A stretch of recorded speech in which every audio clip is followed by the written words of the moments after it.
Alright guys, what's going on? Welcome back to Chris's Sports Corner. Real quick, man, hope everybody's having a great Thursday. Hey man, first of all, let me say thank you guys so much for supporting the channel. I appreciate it. Love you to pieces. I know I ain't been at my usual rate of dropping videos, but we've been busy, man. It's been busy. Yesterday, if you haven't checked out my community page, yesterday was my princess's birthday. Yes, that's right. It was her birthday. So I got this thing, man. When it comes to birthdays and stuff like that, I give them that day. I love to give my family that day because it's their day. I got a no say no rule. I can't say no on their birthdays, or we do whatever they want. And I try not to do that much on their birthday. So yesterday was my little angel's birthday, so I didn't do much. Anyway, that's that. Happy birthday to my baby again. Now, but let's talk about what we came here to talk about, man.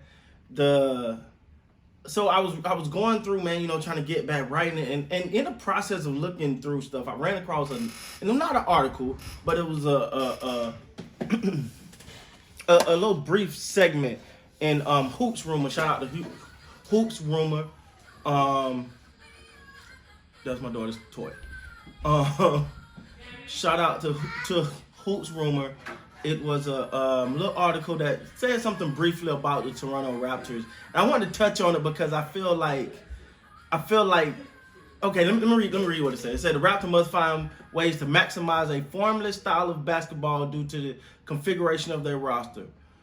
Lacking an efficient, and this was written by Eric Coyne of The Atlantic, lacking an efficient high usage star, they must rely on versatility, flexibility, unpredictability to keep defenses off balance about where the ball is designed to go. Now let me say this. I don't know if they watch Raptors basketball. Now, because since I've been watching Raptors basketball, the one thing I say is there's no stars on the team. The offense, that's why when we pound the table and we say things such as, Siakam got to be that guy. I don't know if the Raptors is really predicated on having that guy. The offense is for everyone. It's a team. It's a team work type of basketball. And that's when I think they're at their best. When you don't have to, they're not in a position where they have to make a superstar, make someone be a superstar. Like I'm not now. The only time that comes in really into play is when you have those lows in the game where it's like the buckets ain't falling. That's when you want someone, maybe Siakam, or maybe not, maybe someone else. Maybe Scottie Barnes. Who knows? But you want someone else to step into that role and really take off and say, all right, we going through it right now. Let me jump in here and just feed them until the shots start falling again. Right? That's more what I think what fits the Raptors the most. I'm really, I gotta be honest though, I'm excited for Raptor Nation going into this season because it just feels like the stars are aligning. It feels like the stars, everything is just coming together for them to have a really good season. I get it. They're not your favorite. They're not the most talked about. They're not the most, for lack of better terms, publicized throughout the NBA. But when you look at the things that they're doing, the way that this team is built, they're built to be a consistent team. They don't have certain dramas and certain things going on the court. You got a group of young guys that's led by Scottie Barnes that and I've said it before and I say this again. Scottie Barnes is a rookie. He got blinders on. He don't care about what the rest of anyone else got to say. He wants to compete and feel his team can beat anybody.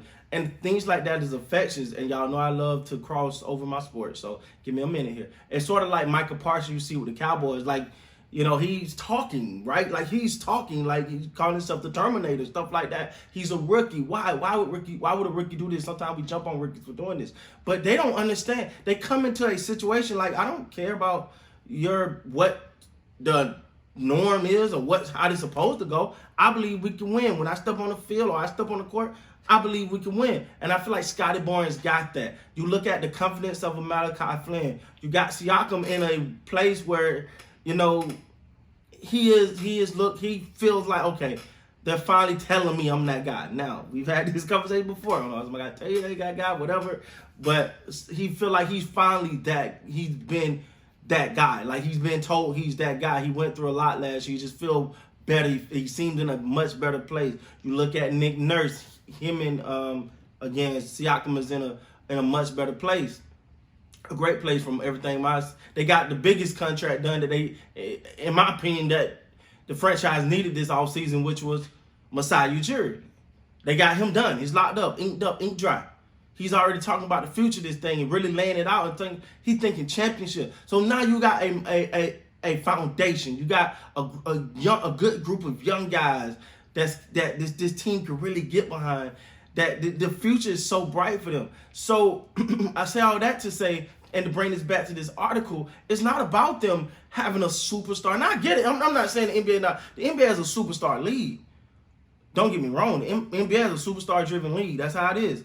But when you look at a team like the Raptors, they don't have to have that one person that's dominant. If everyone can contribute at a high rate. When everyone is contributing, everyone is playing. This is the thing that I think that sometimes people don't realize. Their defense is going to be great. Let me just throw that out there now. The Raptors defense is going to be great. And I'm going to do another video on that because I want to deep dive into that. Because, and the reason why I'm pointing this out, because we all talk about, all of us, we talk about that Warriors team. How dominant, KD, Durant, Steph Curry, Draymond Green, Klay Thompson, man, they were just loaded. Nobody realized they was one of the top defenses. Defenses win championships. The Raptors got a defense. I don't care how good it is. They're going to frustrate some. They're going to frustrate some top level talent this year. I'm willing to put it all on that. So they're going to frustrate some top level talent, but they're not doing nothing new. There's not. It's this notion that the Raptors got to come out and do something different, right? No. They're going to stick to what they've been doing, playing positionless basketball. They've been doing that. They've been about playing 48 minutes of hard-nosed basketball, playing for each other, sharing the ball, keep the ball moving, knocking down their shots, and playing great defense. That's who they've been. There's no change that has to be made. There's no change that has to be made for the Raptors in this sense. So I guess people are looking at it like, well, we don't see the superstars, so to say. Okay, and they got the team to play the way they want to play. They just have to win their way. They don't have to win your way. So anyway, that's my take on that, man. Let me know what you guys think down below, man. Do you feel like the Raptors got to make some adjustments, or are they good to go? With that being said, guys, please like, comment, subscribe to the channel. Until next time, you guys be great.